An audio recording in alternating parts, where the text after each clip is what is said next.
Thank you for coming to this animation for non-animators presentation. So the purpose of this is to teach you a little about animation without getting into all that technical stuff that you may not be able to do the art, but you'll at least be able to see it and recognize it and be able to talk to our students when they come for the barbecue and whatnot. Next time you see a movie, you can see these principles and see the art that is in animation. So let's define what is animation. For this animation mentor purpose, we're going to define it as creating the illusion of life through the movements of non-living objects. Now, we have a little asterisk there, and I'll say why. A lot of little subprint there.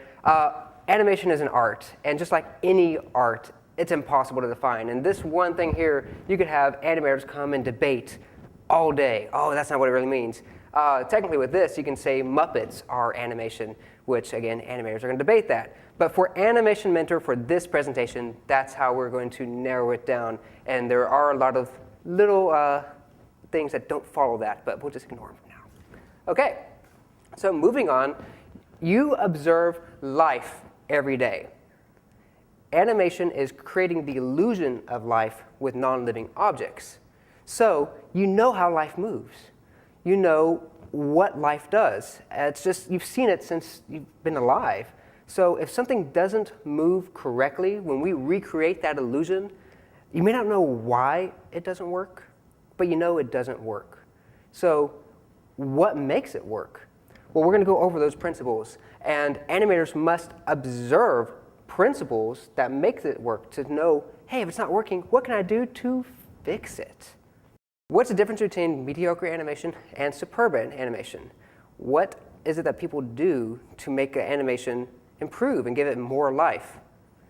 Great animation is rarely noticed. Now, that's kind of the sad thing about our industry is if it's phenomenal animation, you're going to be so pulled into that story that you may not notice the animations there because you believe those characters are alive. You believe everything about that character. It is a living thing to you. It has the illusion of life. But if you have bad animation or even bad acting, if you're just talking about real life, it knocks you out of that picture. And it's the quickest way to kill your story, your life in there. We have some examples here of mediocre animation and great animation. And we'll actually revisit these at the end of the Q&A so you can look at it and you'll be able to, hopefully, be able to see what it is that makes a difference between these two things. And one thing I should mention is everything you're going to see here does not have sound. Once you have sound in there, it's easier to get pulled into a story. So we want to look at these just for the art, so you're not going to be hearing anything.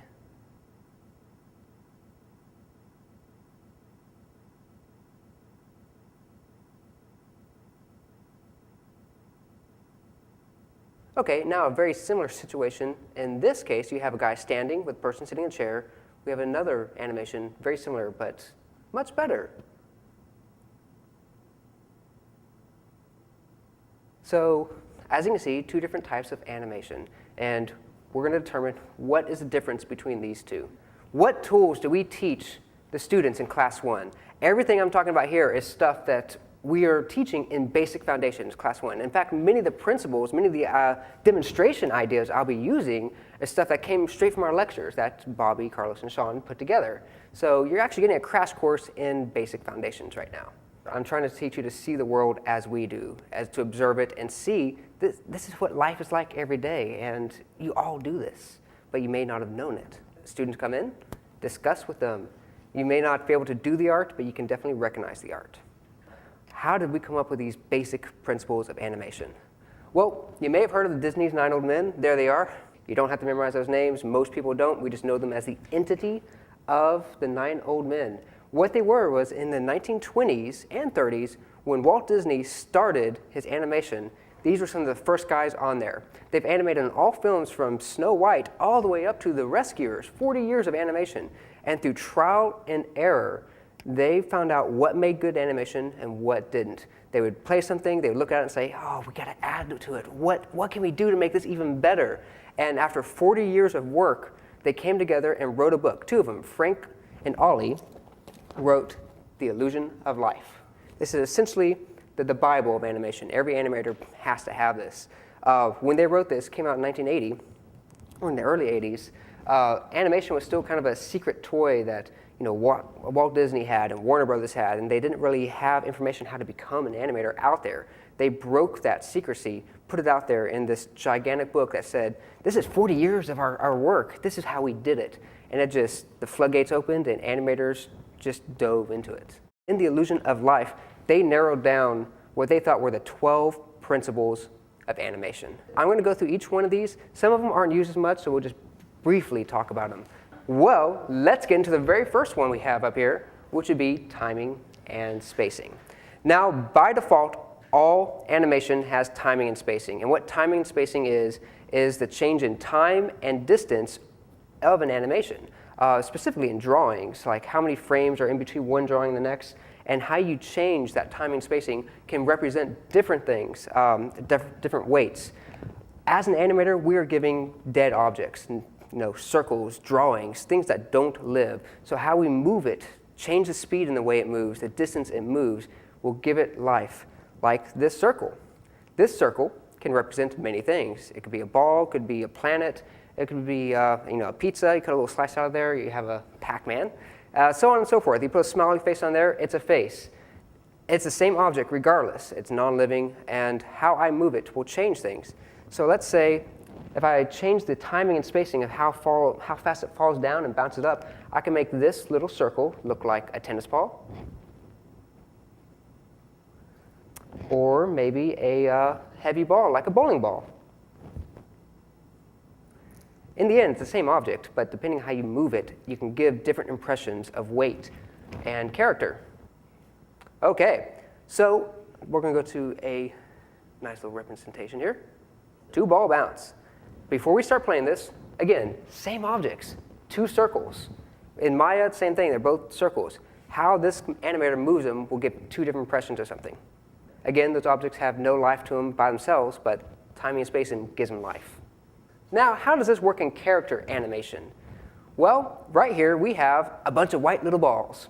Those balls are moving up and down, but the way they're moving, it gives an impression of a walk. And how you change them can give different impressions of walks, changing the timing and spacing. So let's say let's move the hips in closer, slow down the walk a bit, female, and see what it looks. Go to the right. See? We change the spacing in the dots and slow down the way they move. Now you have a more feminine walk. But if you slow them down also, but move out the shoulders, it gives a more masculine walk. Now, that's just getting the type of character. Let's figure out their weight. Let's make this character heavy. You really slow them down. Same thing, the little dots haven't changed at all. They're just moving at different speeds, but they're the same little dots, change representations. You have your light walk, change the weight there. We can also do emotions through this. What does a nervous guy look like? A little jittery. And then you can have him relaxed. And there you go. And then what about a happy guy? Yeah, he got a little double bounce in his step. So as you can see, the way they change these balls, the movement, timing, and spacing can give a variety of styles, give the character, the type of character, the weight of that character, all in timing and spacing. So as I said, all animation has timing and spacing. It's how you use it that can change a character from anything. So moving right along. Next is one that is something you all heard about, hopefully, and that's squash and stretch. As organic objects move, they contort, they'll squash down, they'll stretch out, like this little ball here. As it lands, it'll squish, and as it goes up, it'll stretch out. Now, some of this happens so fast you may not see it, but I promise you it happens in everything, and we have a nice little video to even prove that. And that's just in a ball. Even things that are typically rigid do the very same thing. There's some videos of a cell phone crashing down, and you'll see it warp and twist, and it happens so fast. But when we have to recreate this illusion of life, this is something that animators have to do, because we are narrowing or slowing down life's movement to 1 frame at a time. How do we use this in animation? This one's a little exaggerated, but you can see same thing. As it lands, it squashes. As it goes up, it stretches out. Now, it's simple to do that in a ball, but what do you do in a character? Here's one. You may recognize this from one of our showcases. Watch how the cheeks move up and down, squash and stretch. If it was a rigid character, those cheeks wouldn't change at all. But through the flow of the cheeks, you get this impression of well, squash and stretch, of fluidity, of someone eating something, that mouth is full of food and chewing. One thing you may recognize is this right here, our spike jump. As he goes down, he squashes. As he jumps up, he stretches out. You can just go stare at that wall and see how you use that in a full character. Also, more facial recognition. You can show different character types on the way they squash and stretch. There are different emotions. Stretch out that mouth, squash it back in. There's such a wide variety of squash and stretch, and you want to add it to almost everything. Even realistic animation has squash and stretch. Like you saw with the bouncing ball. You may not see a ball squash and stretch as it lands in real life, but it's really doing it. So animators have to add that. Anticipation. This is a fun one. One thing animators realized is if they wanted to move a character in a direction, if you just start moving in that direction, it disorients the viewer. Anytime someone prepares to move in one direction, they go the other direction first. So if I'm going to move this direction, I'm going to go like that. Again, exaggerated. And to even exaggerate that further, I'm going to need a volunteer to come up here. Of course, you're right there, so come on up. All right, Phil. So what I need you to do is to jump up without going down first. Just try to jump, but you can't go down. You have to go up. Oh, but you did go down. Yeah, try it again. There you go. Now higher. No. You're not. Okay. Thank you. That's what happens when you come in late. So yes, when someone says, draw this guy going forward, most people don't think about going backwards first, but that's how life moves. So here we're going to have a video of a jump, but it's not going to have any anticipation. It's going to just go straight up, and it's not going to look right at all. It doesn't work. But when animators started doing this, they had to realize that's missing something. What should I do? So let's add the actual anticipation. You go down and then up. Even if it's something as subtle as like a half an inch to the left before moving to the right, you've got to have the anticipation so the viewer knows that you're about to do something. Otherwise, it disorients the video or the viewer, like we saw in that first animation or first video. Okay, so we saw that every movement begins with the anticipation, but it also ends with something as well, and we call that follow-through. Now, follow-through is very similar to anticipation. When you're done with a movement, then you go past it and come back. If I'm running forward, when I stop, I don't just flat out stop. I go forward and come back. So you start out anticipating, you end, and come back. That's what follow-through is. After a movement, you shoot past to the end of it, and you can see follow-through is the reaction to life's forces, such as momentum. So this would be a great video to show you not only squash and stretch, but follow-through, how a body reacts to forces. Follow-through goes back. Look how it flows. Not only squash and stretch, but you can see the forces go through it and bring it back. If someone were to animate someone being slapped, they would have to add a lot of that. You may not see it when it really happens, but I'm telling you, it does happen. Ow. The next principle they discovered is very similar to follow-through. In fact, it's hard to say where one begins and the other ends. And we call that overlapping action. Now, what overlapping action is nothing moves at the exact same time. You do things in varying movements. You don't move in sync. You don't go, duh, like that. Oh, I don't know. You overlap it. I don't know. Something like that. You've got to move things at different times. Overlapping movements is more interesting. And let's go to a very basic example of this. As I said, life does not move in sync. So what we're going to see here is bouncing balls. They have the exact same timing, spacing as each other, and they're moving in sync. It's okay. It's interesting in its own way, but you don't see that in real life. Now let's make it more interesting. These are the same balls, same bounces, but they happen at slightly varying times. A lot more interesting.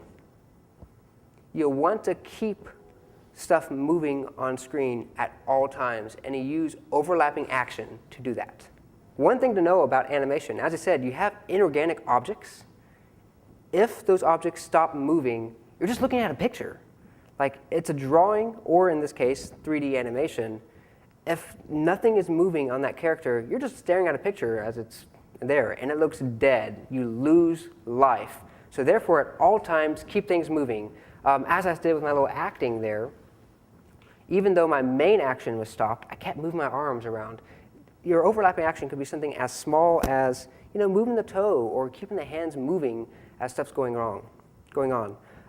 Another example of overlapping action, hold this example. You have movement here. I'll do one big movement, and you can see the overlapping action as it goes back and forth. You do the same thing with tails. We have the tailor example of the ball with the little bounce in the tail. Big one is appendages. They don't move in straight lines like this.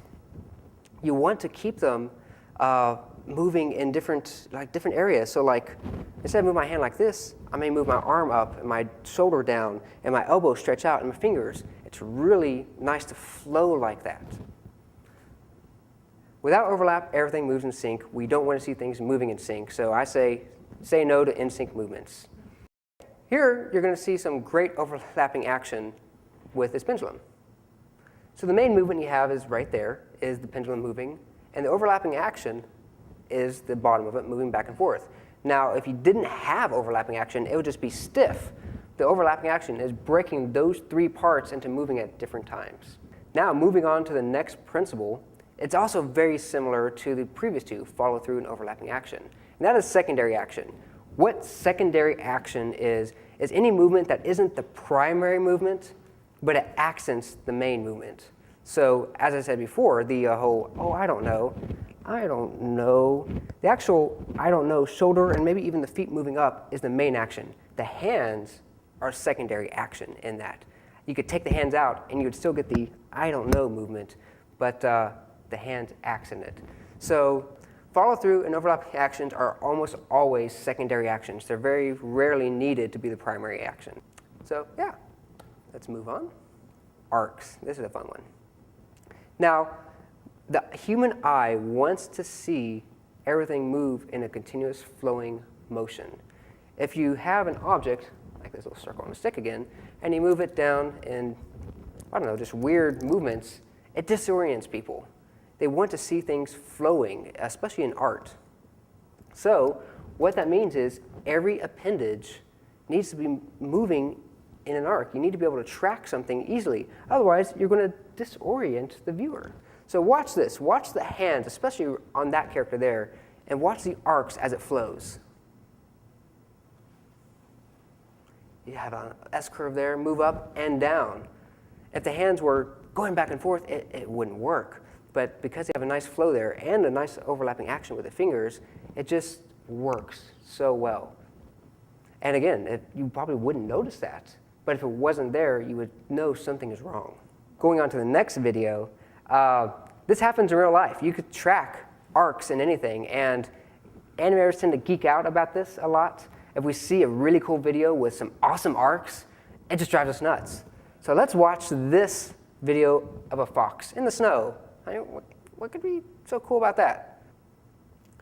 Let's have some animation examples. Look at anticipation. He's getting ready. He's moving down. What's happening? Jump up and down. Now, let's watch that again. Watch the arc of the different feet. They're moving at different times, and they're in a nice, beautiful arc.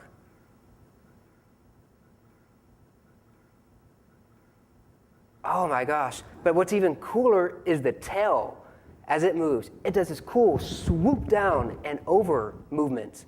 You can see, I would just watch the tip of it, up, swoop down, over, and then beautiful overlapping action in that tail as it flips over again and continues to move even after that fox has landed. This is a superb video that any animator would want for their video reference in animation. You can see all types of stuff in there. You've got to make sure everything has an arc because people will notice it if it pops, if it goes out of motion. So yeah, you've got to track everything, the tail, the nose, the ears. Each foot has to have an arc. And animators spend hours working on this, making sure everything flows. And most viewers don't notice it, but you will feel it. Okay, here's some nice photography overlapped on each other to show that there are arcs in everything. You have a great golf swing here and a dog jumping over. Look at the arcs of the tail, of the feet, of course, the golf swing. Look at that. It also is a very good visual representation of timing and spacing. You can see the distance between each frame here makes this a faster part of the swing and not a slower part of the swing.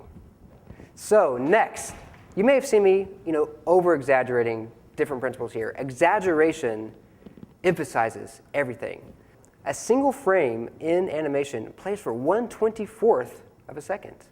So you only have 1/24th of a second to give that impression across. In order to get that impression across, you've got to exaggerate it. You've got to push it. You've got to make it so it's memorable. They may not see that 1/24th of a second and remember that one frame, but they will definitely feel it. So let's look at this little arc down here. You have a nice little pose. Yeah, you can kind of feel what's going on. But when you exaggerate it, when you really push those poses, it reads so much better. In animation, the most important key or pose is your key pose. That's the one that really, really sticks out. And so those are the ones you want to push as far as you can. You want to exaggerate everything. And there's different ways to exaggerate as well. You can exaggerate in timing, how fast something moves, how quick they stop, anything like that. Exaggeration is used everywhere. And it's also in life. I mean, you would never think to see something like that in a real life movement. But I mean, that guy looks like his arm's about to fly off his body. It looks like he's dislocating his shoulder there. But every time he throws a ball, that happens. So when you recreate this in animation, you've got to exaggerate. You've got to put that there. Otherwise, it doesn't read. It doesn't come across at all.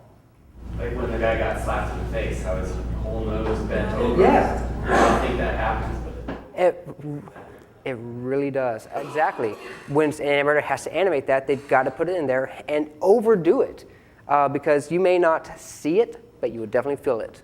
Now, one thing you may notice or may have seen is different ideas of how to create animation or cheat through it. And one of those, or many of those, involve taking what you see in life and just copying it directly.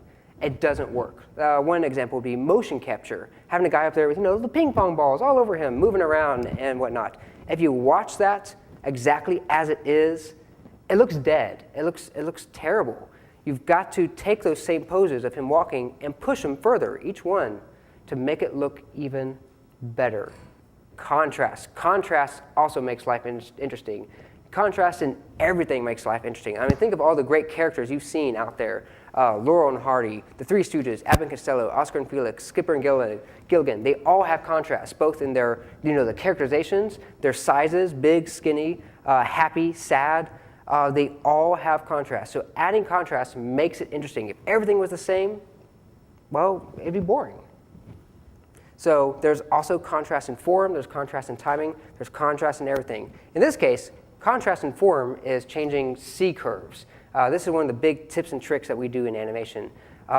Say the spine, right now my spine is straight, but if I want to bend over, it's a nice C-curve like that. If I go back, it's a C-curve like that. The more C-curves you add, the changing from this to that adds contrast, it adds interest in your animation. Now, this will have a lot of the different principles I've mentioned, but definitely look at the spine there as it moves. Nice C-curve there, opposite C-curve there. Good follow-through and overlapping in the feet. Exaggerating that pull, fall down. Contrast in timing. He slowed down as he was up there, then he fell fast, and he slowed down again as he landed. Watch that again.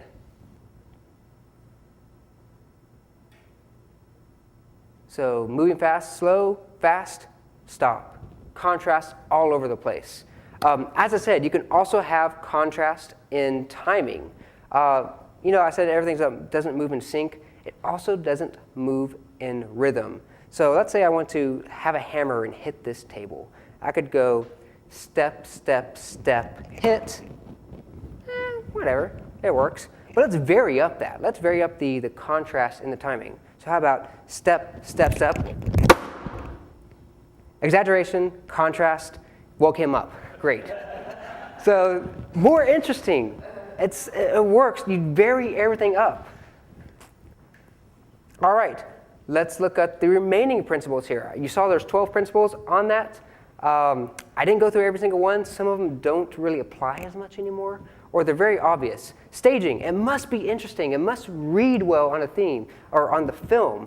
You don't want to have animation like me animating right here. No one can see it because I put a chair in the way. Here, you have a standard little scene of a guy looking at something. Make it more interesting. Stage it better. They're doing the exact same thing, but the way it's staged makes it more interesting. Slow in and slow out. As I said, key poses, they are very important. They're the ones that are the most exaggerated. So like if I'm going to throw something, go back and throw, my key pose, one of those key poses would be this extreme right here where the arm's just way out. What slow in and slow out does, it says as you get closer to that key pose, you slow into it and then slow out of it to emphasize it. So instead of just doing a throw like that and not hit the door, like that, you slow in and slow out. So it can be very subtle, but they will see that one key pose. And appeal, another principle. Is it interesting to the viewer? Do they want to see it? Why are they watching this in the first place? Make it interesting. If you're doing animation, don't have it an animation of still life that suddenly falls over. You want them to see something and want to watch it. Straight ahead and pose a pose was another principle. This is talking about the workflow of animation. When the animation's done, you won't know the difference. Straight ahead animation is you start with the first pose, then you draw the next pose, and the next pose, and the next pose, like that, just one frame ahead at a time. While pose to pose is start with the first pose, start with the ending pose, and then try to figure out the stuff in between. So different workflows, neither one is right or wrong, it's just whatever the animator enjoys. Solid drawing. This one doesn't really affect 3D anymore. What they're talking about is making sure that your drawing shows the right poses, it comes across well. So we've changed it more to solid posing. And what that means is make sure your pose reads very well, that they can see it without having to see all of the features of it, such as silhouette. Make sure the pose can be read without the features being there. Great silhouette. And also they have to have a good line of action. As we talked about with the C curves, you should be able to follow a line from the bottom up in a great curve, a nice motion. So now we're at the end of it. Let's go back and look at this animation that we showed you at the very beginning and see if we can determine what is missing.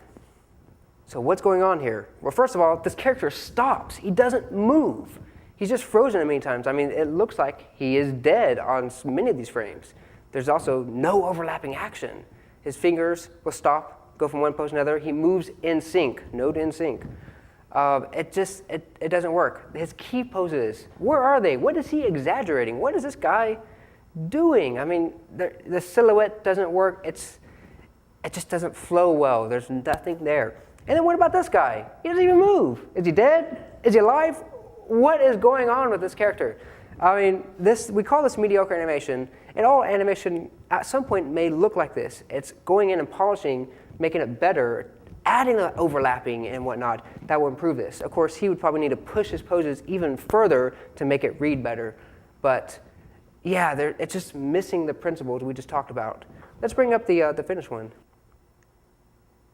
I mean, look at the exaggerated pose of her moving there. Look at this character. He's actually alive. He's moving. It's subtle. You may not notice it the first time you watch it, but you know he's alive. You can feel it, that there's movement there. And her, she changes the C curves. There's a nice curve there. Move over, the way the hips move, the nice follow through and overlapping action of her hands, grabbing that gun, moving it down.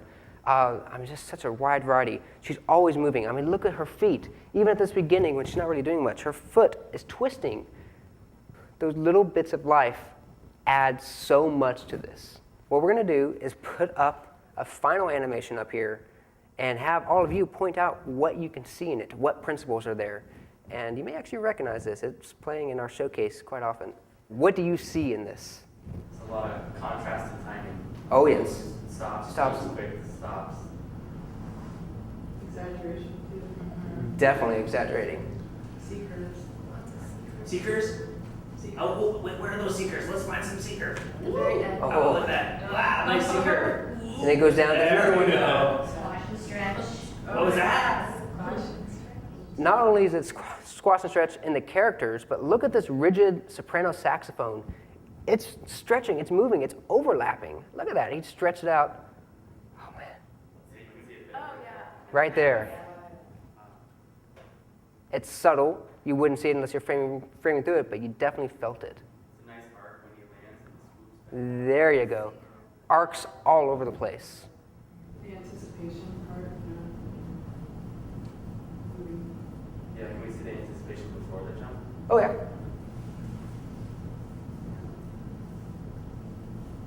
He really exaggerates the anticipation there.